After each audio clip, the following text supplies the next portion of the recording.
அம்பேத்கர் படித்தவர் என்று நீ பாராட்டுவதை விட நீ படி முதலில். திரிச்சிருப்பாங்க, அடிச்சிருப்பாங்க அப்படின்னு நினைக்கிறான் திருட்டு பையன்.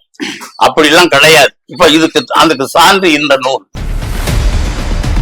உண்மையான ஆதாரம் தரேன்னு சொல்லலாம், வாய்ச்ச விடாது, தரவே முடியாது. இன்னொன்னு சொல்றாரு, எப்படி பெண்கள் ரீதியாக எவ்வளவு கேவலமானவர், எத்தனை பேரை சீரழிச்சிருக்காரு, எத்தனை குடும்பம் சீரழிஞ்சிருக்கு. சார் நீங்க மைண்ட் வாய்ஸ் நினைச்சு சத்தமா பேசிட்டு இருக்கீங்க. தமிழருக்கும் திராவிடருக்கும் உள்ள வித்தியாசம் நாங்க இப்ப தமிழர்கள்லாம் வந்து திராவிடர்கள் இல்லைன்ற மாதிரி ஒரு பேச்சு இருக்கு. அதுக்கு என்ன விளக்கம்? இது எனக்கு வயது இப்போ 79. நான் ஆரம்ப பள்ளியில் படித்ததிலிருந்தே வரலாற்று நூலில் ஆரிய நாகரிகம் திராவிட நாகரிகம்னு தான் பாட புத்தகத்திலே இருக்கும். அரசு வெளியிடுகின்ற பாட புத்தகத்தில் நாகரிகம் 2 இந்தியாவில். ஒன்று ஆரிய நாகரிகம், இன்னொன்று திராவிட நாகரிகம். திராவிடன்ற சொல்லே வந்துட்டு சமஸ்கிருத சொல்லுன்ற ஒரு இங்க வந்து பேச்சு இருந்து தவறு. திரமிழம் என்பதுதான் தமிழுக்கு திராவிடத்துக்கு மூல சொல். இந்த திரமிழம் என்பதுதான் பல்வேறு விதமாக திரிந்து திராவிடமாக மாறியது ஒண்ணு. அடுத்தது திராவிடம் என்று சொல் இனத்தை குறிக்காது, இது நிலத்தை குறிக்காது, இனத்தை குறிக்கும். ஆரிய இனம் திராவிட இனம். ஆரியம் என்றால் அதற்கு எதிரானது திராவிடம். ஆரம்பத்துல பார்ப்பனர் அல்லாதார் இயக்கம் தான் வச்சாரு ஐயா. ஆனா அது பார்ப்பனர் அல்லாதார்னா அதுல அவ்வளவு இதா இருக்கிறதா தெரியல வரலாற்று பின்னாடி. ஆனால்தான் ஆரியத்திற்கு எதிரான சொல் திராவிடம்.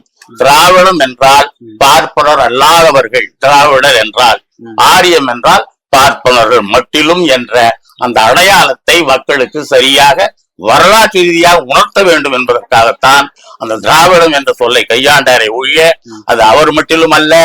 நமது மனோரமணியம் சுந்தரனார் பிள்ளை தமிழ்தாய் வாழ்த்து பாடுறப்ப அவர் எழுதுனார், நீராறும் கடல் உடுத்த நிலை மறந்து கெழிலுழுகும் சீராறும் வதனமென திகழ்வரத கண்டமிதில் அது திராவிடம் வருது. இப்ப சீமான் என்ன சொல்றாரு, திராவிடம் என்ற சொல் வருவதால் தான் நான் தமிழ்தாய் வாழ்த்தை ஏற்றுக்கொள்ளவில்லை, அந்த திராவிடம் என்ற சொல்லை எடுக்க வேண்டும்னு சீமான் சொல்றாரு. அது எவ்வளவு கண்மூடித்தனமான ஒரு நிலையை தவிர அந்த சொல்லினுடைய ஆக்கப்பூர்வமான ஒண்ணு சுந்தரனார் எழுதினார். அடுத்தது கால்டுவெல் என்பவர் திராவிட மொழிகளின் உப்பிலக்கணம் என்ற சொல்லை ஆங்கிலேயர் ஒருவர் அதை பயன்படுத்தி இருக்கிறார். அடுத்தது இந்த திராவிடம் என்ற சொல்லை ஆந்திராவில் குப்பம் என்ற இடத்தில் இருக்கிற திராவிட பல்கலைக்கழகம் இருக்கு, அங்க வந்து திராவிடங்கிற சொல்லை எடுக்கணும்னு அப்ப இருந்த கல்வி அமைச்சர், மத்திய அமைச்சர் வாஜ்பாய் பீரியட்ல இருந்த கல்வி அமைச்சர் கூப்பிட்டு அங்க இருந்தவர் வைஸ் சான்சலர் திராவிட பல்கலைக்கழகத்துல, அவரை கூப்பிட்டு கேட்கிறாரு, இந்த சொல்ல எடுக்கணுமா, நீங்க எடுத்துருங்கன்னு சொல்றாரு. அதுக்கு அவர் சொல்றாரு, ஜனகணமனாதியில திராவிடம் வருதுங்க, அந்த திராவிடத்தை நீங்க எடுத்தீங்கன்னா நான் திராவிட பல்கலைக்கழகத்தை திராவிடத்தை எடுத்துடுறேன், அதை முதல்ல எடுங்க, நான் அப்புறம் எடுக்கிறேன். ஏன்னா தேசிய கீதம். அவர் அடிமடியிலேயே கைய வச்சார், உடனே அவன் அதை பேச்ச விட்டுட்டான். இப்படி திராவிடம் என்ற சொல்லுக்கு பல்வேறு நேரத்தில் விமர்சனங்கள் வந்ததுண்டு. அதற்கு விளக்கம் பெரியார் மட்டிலும் அல்ல, தமிழ் அறிஞர்களே தந்திருக்கிறார்கள், வெளிநாட்டு அறிஞர்களும் மொழிநூல் அறிஞர்களும் தந்திருக்கிறார்கள். அது வரலாற்று ரீதியான ஒரு சொல்லாடும். இப்ப திராவிடர்ன்றது இப்ப ஆரியருக்கு எதிரான திராவிடன்றது இருக்குதுன்னு சொல்றீங்க. ஆனா திராவிடன்ற மட்டும் தென் இந்தியாவில மட்டும்தான் இது இருக்கு. அப்ப ஆரியர்கள் இல்லாத வட இந்தியர்கள் இருக்காங்களா? இல்ல, அதுவும் தப்பு. எப்படி இது சிந்துவெளி நாகரிகத்தில் கீழடியில் கிடைத்திருக்கிற சான்றுப்படி சிந்துவெளியில் இருந்த நாகரிகம் முகஞ்சதரோ நாகரிகம், அந்த நாகரிகம் என்று சொல்லப்படுது சிந்துவெளி நாகரிகம். அங்கே இருந்தது தமிழர்களுக்கு உள்ள காளை மாடுதான் சின்னமாக இருந்திருக்கிறது, அது புதைபொருளில் கிடைத்திருக்கிறது. அடுத்தது அங்க இருக்கிற எழுத்தெல்லாம் திராவிட எழுத்துக்களின் மூல எழுத்துக்கள், அது நிரூபிக்கப்பட்ட உண்மை. அதனால்தான் இப்போ முதல்வர் ஸ்டாலின் அவர்கள் கூட மொஹஞ்சதாரோ அந்த நாகரிகத்தை வெளிப்படுத்தினவர் ஒரு வெளிநாட்டுக்காரர், அவருக்கு இப்ப சிலை வைக்கிறதா சென்னையில ஏற்பாடு பண்ணி இருக்கிறாங்க.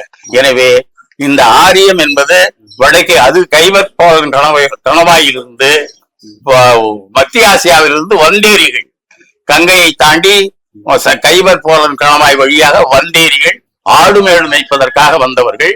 ஆனால் பூர்வீக குடி, அதனால்தான் அம்பேத்கரை சொல்லுவார், நாகர்கள் என்பது பழம் திராவிடர்கள். இப்ப இருக்கிற நாகர்கள், நாகாலாந்து அங்க இருப்பவர்கள் கூட பழைய திராவிடர்கள் தான்.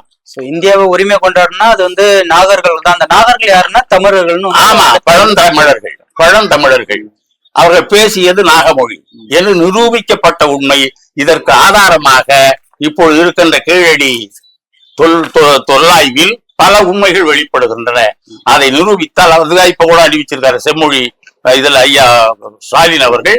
இதை சரியாக நிரூபணம் செய்கின்ற அமைப்புகளுக்கோ தனி மனிதர்களுக்கோ அமெரிக்க டாலர் $8,00,000 என்னவோ நான் பரிசாக தருவேன், ஒவ்வொரு தனி மனிதனுக்கும் ஆண்டுதோறும் பரிசளிப்பேன் என்று அறிவித்திருக்கிறார். இந்த உண்மையெல்லாம் நிறைய பொதிந்திருக்கு, வெளிப்பட வேண்டிய உண்மை. இதையெல்லாம் தெரிந்து கொள்ள வேண்டுமானால் அரைவேக்காடு சீமான் நிறைய படிக்க வேண்டும். அதை இன்னொன்னு சொல்றார், நீங்க உண்மையான ஆதாரம் தரேன்னு சொல்லலாம், வாய்ச்சவடாது, தரவே முடியாது. இன்னொன்னு சொல்றார், நான் ஆதாரத்தை தருவதுன்னா பெரியாருடைய நூலெல்லாம் அரசுமையாக்குங்கள். அப்போது அப்படின்னா என்ன நினைக்கிறான்னா, அதுவும் மறைச்சு எழுதியிருப்பாங்க, திரிச்சிருப்பாங்க, அடிச்சிருப்பாங்க அப்படின்னு நினைக்கிறான் திருட்டு பையன். அப்படிலாம் கிடையாது. இப்ப அதுக்கு சான்று இந்த நூல் திராவிடர் கழக வெளியீடு கிடையாது, வீரமணி எழுதியது கிடையாது.